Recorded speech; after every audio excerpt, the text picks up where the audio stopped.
I am CPA Wangeci Warui, the founder, director, and the CEO, Bright Steps Car Hire Services. I'm also a director at Vision Institute of Professionals, where I am the in charge of the internal audit.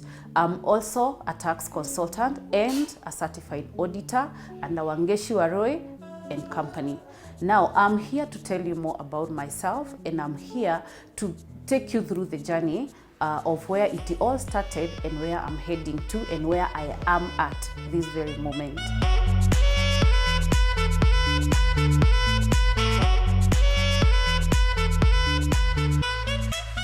I was born in Kirinyaga, Kutus, that is Kirinyaga County. I schooled at Kirinyaga Township, went to Kabare Girls, then from there to Presbyterian University, and currently I'm doing my master's in tax and administration at Kenya Revenue of School Administration. It has not been easy, but all I can tell you, it requires you to be very passionate with what you want. People know I'm a go-getter. I don't stop at anything, and I don't believe anything can weigh me down. And also I believe what a man can do, a woman can even do it better. And that's why I'm here today, as an everyday woman, to tell you more from where I started to where I am right now. So for car hire, I started it in 2018, June 2018. And the reason to why I started that, like I said, I'm a tax consultant. I started as a freelance accountant. I didn't have an office. So I was just running to people, asking them here and there, consulting with the auditors who were running by then. So I happened to find someone who was running a car hire business. And in his office, I happened to find that the demand was too high and he was not even able to satisfy the demand. So I felt there was a gap. And from then I decided I will try it out. But before I did that, I talked with several people who really discouraged me, telling me a woman cannot run a car hire. But like I said, I believe what a man can do, a woman can do it better. So I sat down and started to do a lot of research about the car hire business. After doing my research, I found that many car hire starts and they do not go beyond the third year. And I wanted to know why. So through my research, I felt it's something I can do. I looked for a system developer. We sat down with him where we developed a very good contract, very good system, and I decided to begin. Surprisingly, I wanted to begin car hire. I didn't have an office. I didn't have even any furniture. I just went to Paramount Plaza because that's where I schooled at when I was doing my CPA. And I remember there was a lot of space. I went to the landlord, talked to him. I didn't have even money to pay for the rent. So what I did, I talked with him and I told him I didn't have money. But he told me he cannot give me an office. But I promised him within no time I will pay him. I believed in myself because self-belief in business is very key. So I believed I have what it takes. So after sitting with him several days, he agreed to give me an office. And for the first month, he told me, I will not charge you. So I had to look for furniture here and there, started the car hire. I had a system. I only had one car, Suzuki SX4. I didn't have any other car. I talked with a friend who gave me another one car, so I had two. I started my business. I started marketing myself through Facebook, talking to friends here and there. And by the end of the month, I had like 4 vehicles. And I was able to pay for the rent. I was able to convince the landlord I was the best person to hire the property. And through his support, I started running the car hire. Car hire is very challenging. And I know you've heard from people that this is the business that have the biggest risk. The biggest risk. You cannot run it just like that. There is something that people don't know about car hire. A lot of challenges, a lot of risks. I think car hire is the most risky business one can do. Reason being, if a criminal feels like committing a crime, they always run to car hire. They want to hire a car, you're going to steal with it, you're kidnapping, you're doing other things, drug trafficking, they always look for car hires. So at least with time, I've tried to mitigate these risks. And before I started, I had known about the risks involved and I was able to know how to go about it. There's a time I had lost a car. Somebody came, hired a car, said they are going for burial, but surprisingly, he went and missed, and we could not find him. We could not trace the car. They had removed the car track, and we had to involve the DCI. They swung to action very fast, and we were able to recover the car. By the time it got lost, it was KCR, but when we recovered it, it was KCL. They had even interfered with the engine, the chassis number, and everything. So car hire is very risky. Somebody goes, there's a time I was woken up at night. I'm told, I'm Inspector Ochieng. I'm calling you from this police station. Do you know this car? Yes, I know it. We have it here, and it has 7 sacks of bang. You can imagine, somebody went to do drug trafficking with my car. What do? You just call him, tell him, keep the car, will come tomorrow, I will sort it out. What helped me out is because when you come to hire a car from us, number one, we will have to vet you. We will have to go see where you work. We have to go see where you stay. We have to get your original documents, that is your national ID card. We have to get your valid driving license. We have CCTV footage, and we have to take your photo. So when we have all that and present it to the DCI, getting you, it's very easy. So that's how we have tried to come up, trying to mitigate any risks that may come our way. Sometimes somebody hires a car, goes, knocks somebody, runs away. All that now is brought back to us. You're the owner of the car, you are the one who has this car, so you have to solve it at your point. So what I'm trying to say, car hire is a very good business, but at the same time, very risky. Number two, the cars that I use, they are not mine. I hire them from people. And I discovered that in business, integrity is key. And for me to be where I am today, to be the leading car hire in town, it is because of my integrity. The moment you bring car to me, I'll make sure on the day that you have signed, your check is in the bank, which many people don't do. So what I would tell people, if you're running any business, not only car hire, but any business, integrity is key. Always make sure you use what is yours. Do not use what is not yours. Pay people what belongs to them. If it is your employees, encourage them and motivate them, and you will grow.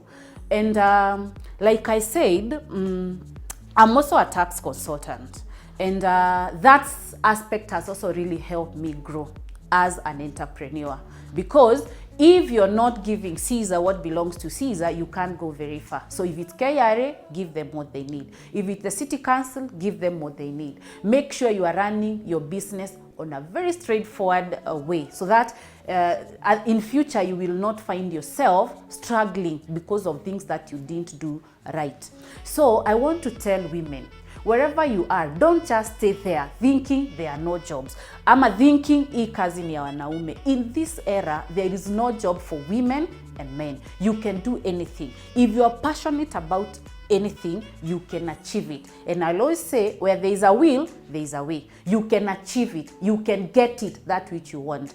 After I ran car hire and I reached a point I felt that my managers, my employees can run it even without my presence, I now entered into wholesale business. And that wholesale business, I started it during COVID.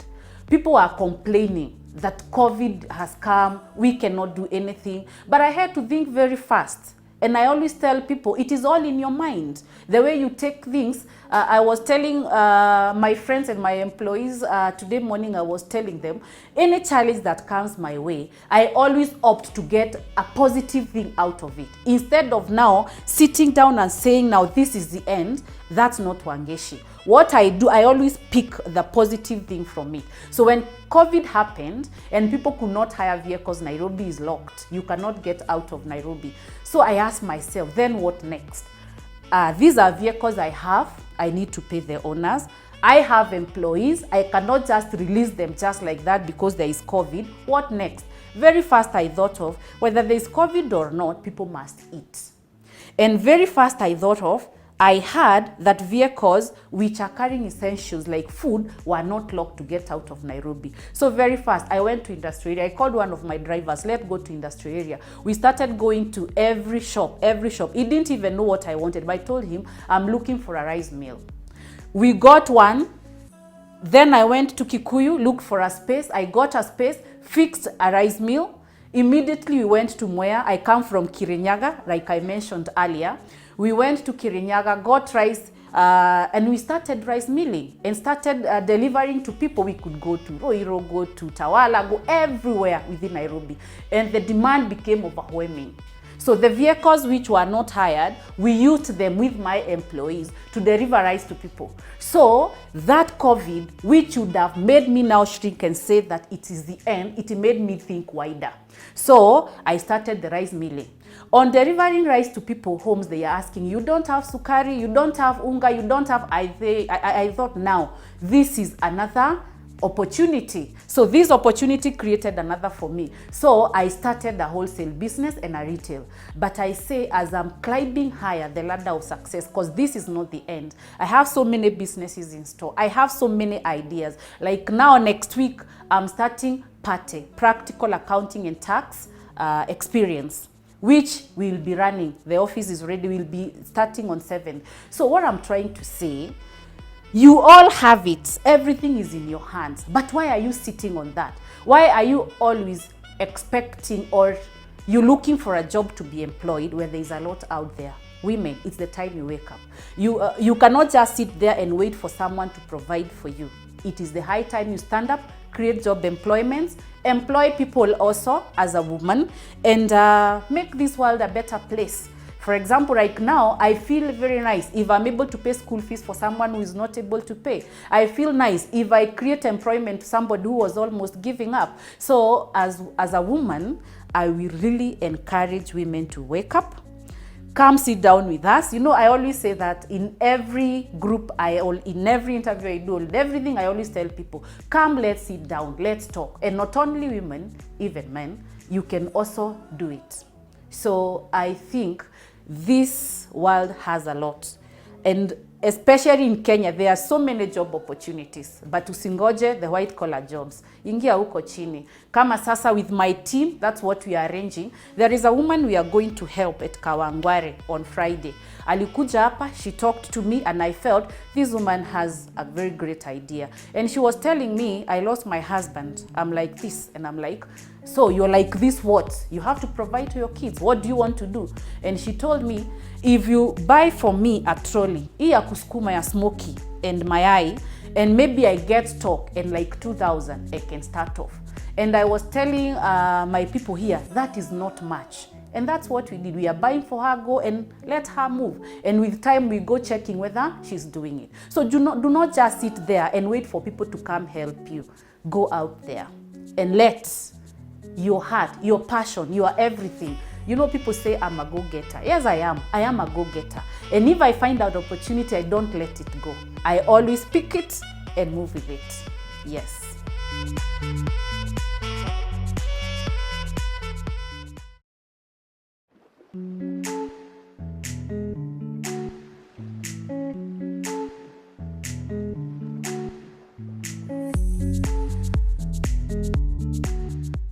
People may not know, but for me to be sane, to be the way I am, to run all the businesses that I do, I have a therapist where I always go pour out anything that I feel like. And by the time I'm leaving that place, I feel like I'm now a renewed, energized person. So you cannot just stay there and think you're the best.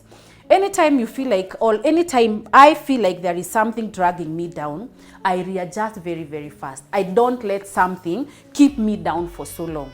Something may happen and you feel this is the end. But what I do is I breathe in, breathe out, take my time, and then get out of that person a renewed person. If you can only know what you have, it is the power of your mind. Your mentor. Sometimes I tell people, run your business with your head, not your heart, because emotions sometimes may run you down. But I've tried to make sure, for me to be focused, for me to have that thing that I'm very passionate about, at least that's number one. I have to ensure that my mentor stability is number one. Number two, I always pull people up. When I'm going up, I go with people up. I don't leave people down there. Even my staff can tell you. When we do a better business, maybe this month business was good, like in the month of December, Kahaya does very well. I always remember them. We sit down and we share whatever success we celebrate. and I feel like I've achieved a lot. So what I can say, as an entrepreneur, you do not run that business alone. God put you there so that you can also remember people are down there, because there was a time also we were at the down. There's something I didn't even tell you how my background was, a story for another day. It was very shaky and nobody thought we can be somebody in the future. The moment you understand who you are, the moment you know it is you to write your success story, you go very far.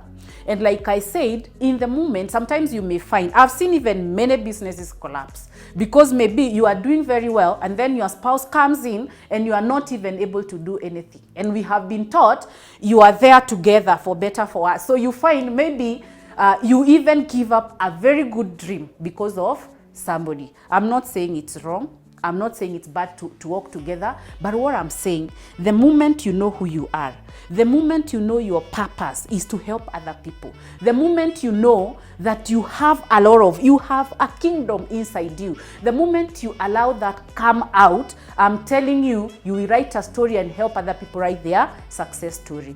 As a woman, I'm here, and I always tell people, watch this space. I'm not giving up anytime soon. I'm a go-getter. I really work hard, and I know as time goes by, you will see what I'll be unfolding. That's the self-belief. I really believe in myself.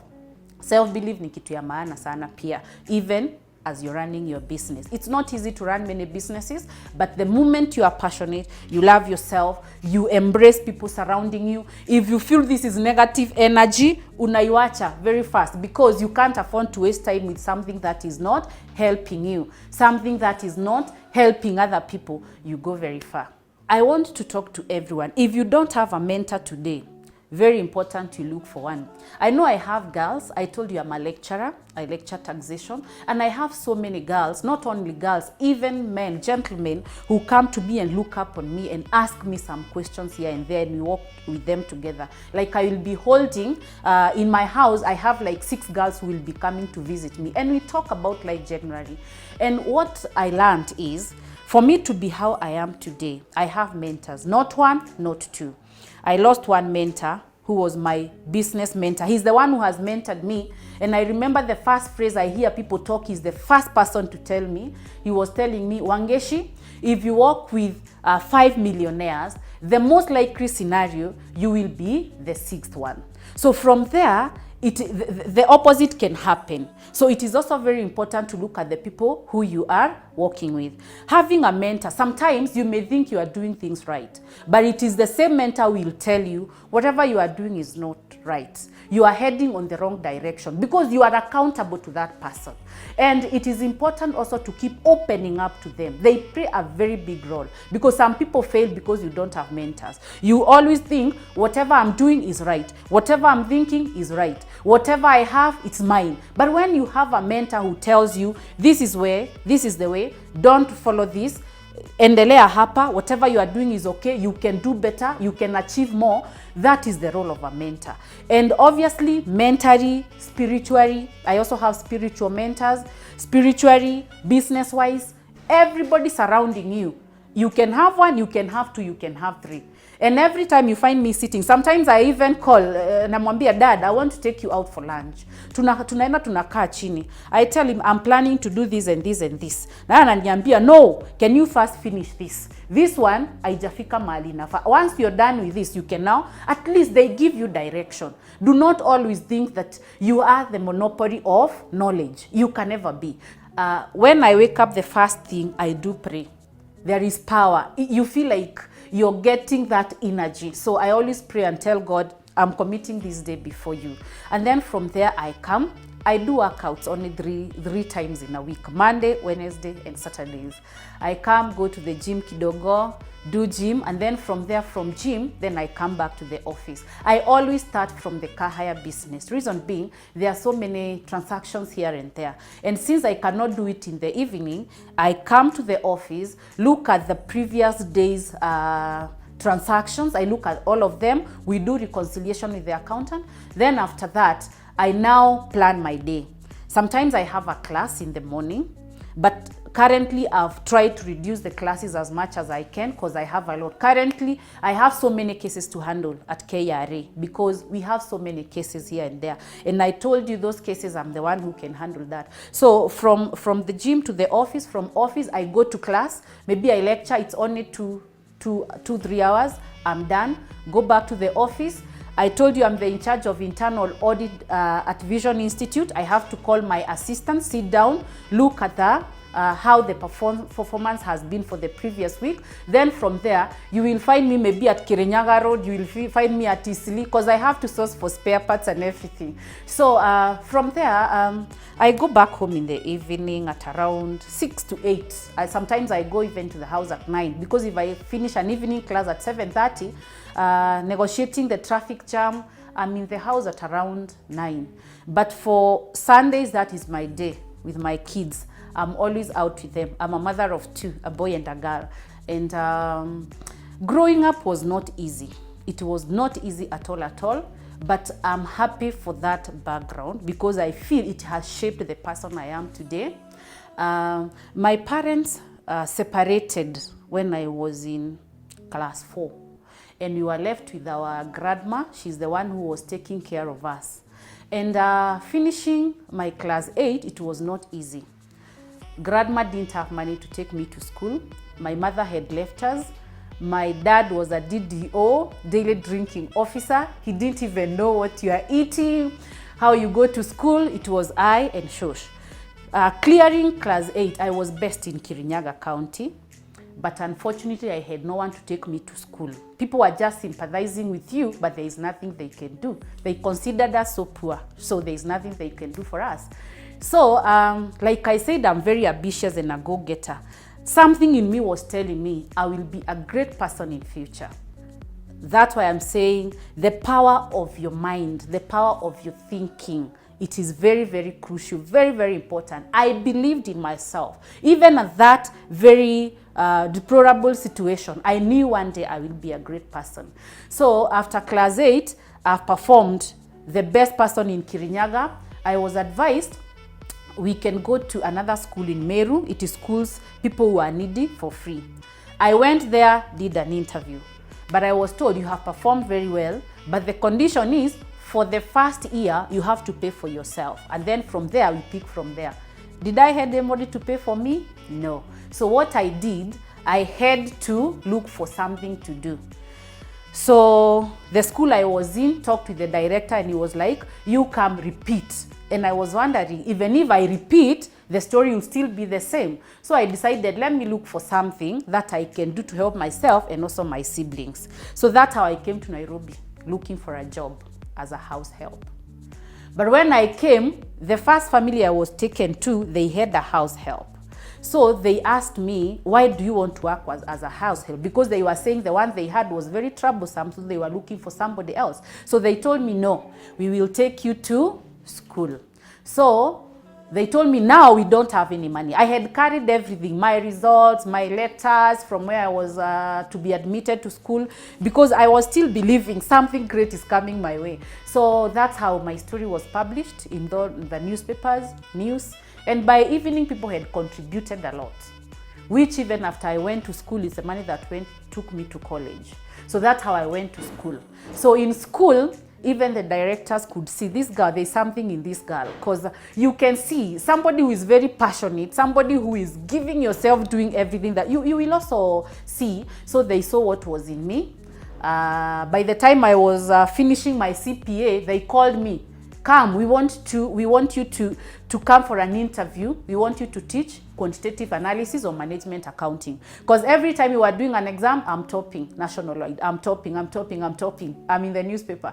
So they told me, come, you can teach this unit. But my heart was in taxation. So I told them, I don't want quantitative analysis. I don't want management accounting. I want taxation. That's how I started lecturing.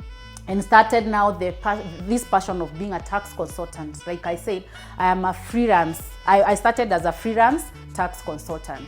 So that's how I started my journey.